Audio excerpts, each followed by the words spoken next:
Right. Yeah. So 417 is the conforming limit, 417,000.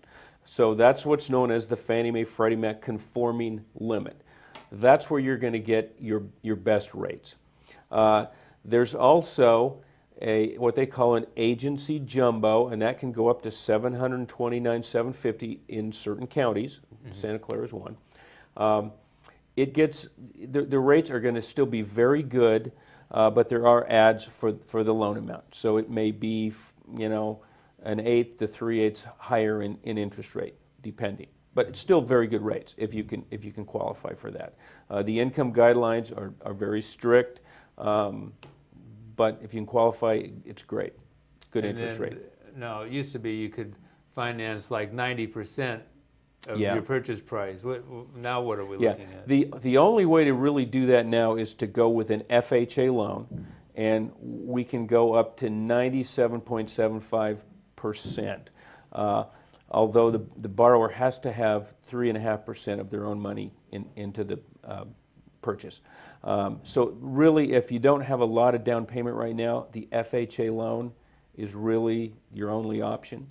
And that won't work very well in this area. So. You're right. Although they will go up to 729, 750. Yeah. But you're going to be paying mortgage insurance, and the FHA they hit you two ways.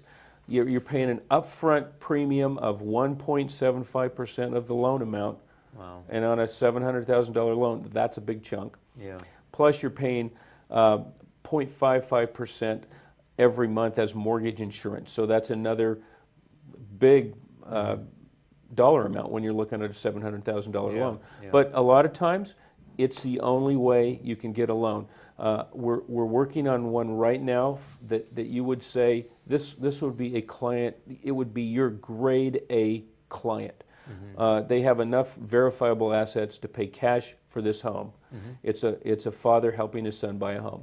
The only way we can do it is an FHA loan, and they're coming in with 30% down.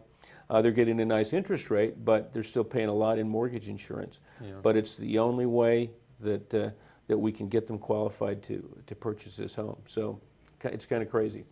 Okay. Now, WIMAC specializes in processing no points, no fees loans. What does that mean, and why does WIMAC favor those types of loans? Yeah, we've done that.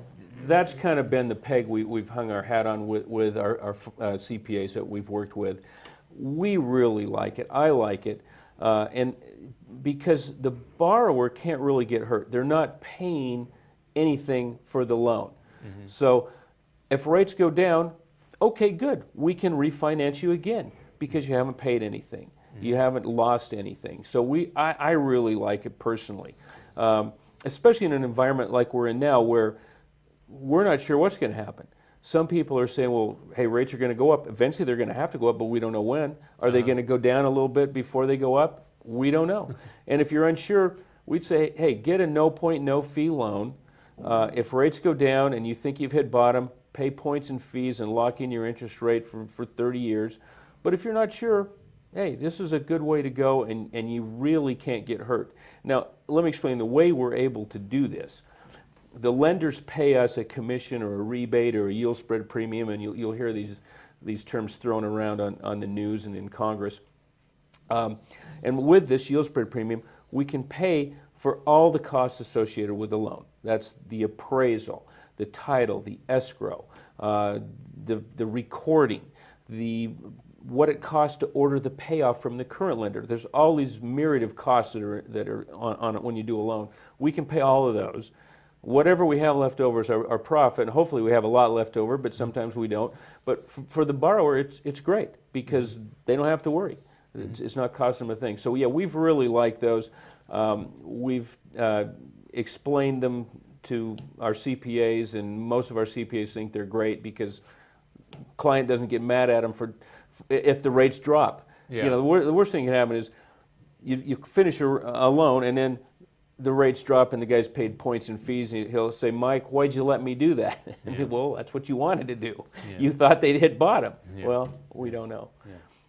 So I guess that sort of leads to the next question, and that is, when can you refinance again after setting up a new mortgage? Like you just refinanced or whatever? Yeah, well, we work with the best lenders out there that are remaining in lending, and we have preferred status with the lenders that we work with. So we don't do anything that will, is harmful to them, and they have guidelines they've set up for us. So, for example, Bank of America, they'll let us redo a loan 60 days after it closes. Okay. Wells Fargo, we work on the wholesale departments with both these banks. Wells Fargo, if it's a benefit to the borrower, they'll let us do it immediately, which has been a real plus to people. Rates will drop while we're going through the refinance process, and we'll say, Joe, let's do it again. It looks like rates have gone down. We can get you a quarter better. Sure, why wouldn't you want to do that? So yeah, that's a nice benefit. Other lenders that we work with, it can be up to 6 months that we have to wait. Okay. So when let's just say when you and I are watching, what's the relationship between what's happening on the stock market and mortgage interest rates? Yeah, and that's a good question. Most traditionally mortgages have been priced to the 10-year bond. And what you'll see happening generally when the stock market is going good, like today, for example, money flows from the bond market into the stock market, and so the yield goes up on the bonds. And that's exactly what happened today. So interest rates had a couple of hits today where they went up. And that's generally what's going to happen, although it doesn't happen every time. But if you look at the 10-year bond, when it goes up, when yield goes up, interest rates go up. When yield goes down, interest rates will eventually go down, although it's just like gasoline prices. They go up really fast and they go down slower. But when the stock market's having a good day, typically money's flowing out of the bond market into the stock market, and so yield's going up on bonds. So you can generally draw that correlation. Okay. We're getting close to the end of our time. Maybe you can briefly say something about what you think the future holds for the home mortgage marketplace. Yeah, that's got your crystal ball handy. That's the question we always get. What's your rate today, and what's going to happen? What are rates going to be? And honestly, I don't know. If you're going to put me on the spot and make me say something, here's what I'm going to say.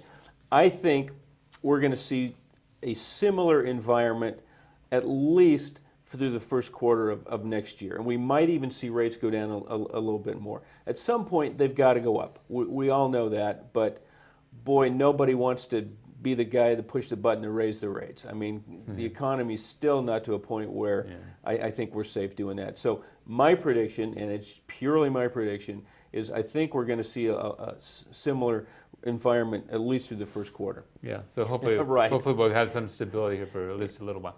Yeah. Tom, we're out of time. I want to thank you so much for coming and being my guest today. Appreciate it, Mike. Yeah, glad I could be here. Hopefully another time we'll get together and see what's going on in the mortgage marketplace.